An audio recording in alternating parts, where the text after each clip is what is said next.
This is King Orange. Yes, you heard me correctly, King Orange. He is the king of the kingdom of the oranges, and his enemy is King Pringle. But actually not anymore. They're friends now, because King Pringle's dead.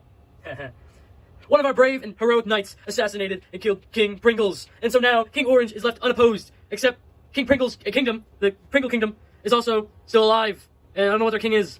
But now they allied with the lemons and the beef jerky. But we also have allies of our own, and it's the apples. They are somewhere upstairs in my fridge, so they don't expire or whatever. But King Orange wasn't left unharmed, because look at that. Do you see that patch right there? Yes, he was almost assassinated by one of the mercenaries. Not mercenaries, the advisors, and what else they are, of King Pringle, of the late King Pringle.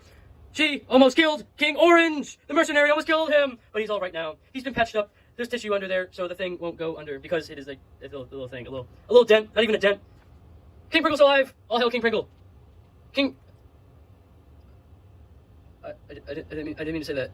I'm sorry, King Orange. King Orange is still alive! King Pringle's dead! I'm so sorry! Please forgive me, King... We're gonna do reenactments from now on, so, yeah. One day, it was declared that an orange would become the king of all the table.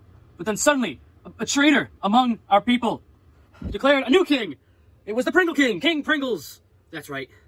This new kingdom would become Pringle Kingdom. It would separate from the Orange Kingdom. So obviously war had to be declared. So it was appointed that I, myself, will be the prince of this orange, as we call him, King Orange. And that somebody, and it was already picked who, would become the knight of the land for the army of the oranges. So it was me, the prince, the knight who shall be unnamed and remain so, and the orange, the king, King Orange, yes. But the traitor who appointed this new king, was actually now the advisor of King Pringles. And so, the advisor kept trying to capture King Orange, which they did unsuccessfully. So, our knight had enough. So when King Pringles was unguarded, the knight struck! He stabbed King Pringles right on the top and killed him where he stood.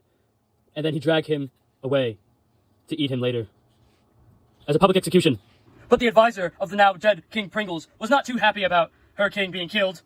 So, what did the advisor do?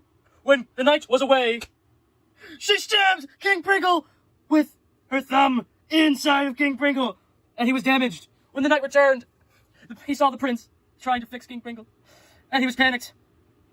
And the advisor already left by now. So, they got a pencil, they got up that little crack, little thing, they lifted it up, and King Orange was saved, but he was still very fragile. So, he was taken away to a medical center, where he would be in a fridge, and then tissues would be put under his wound, so the thing won't go down. So after everything has calmed down, the knight and I discussed that we would go to the enemy kingdom, the Pringle Kingdom, and burn everything down. All the cities, all the towns, we would burn everything, all the lands, all the farms, all the buildings, and we would capture every single Pringle, every single one of them, and do horrific things to them that I cannot say on camera. And this was only the beginning of the Food War!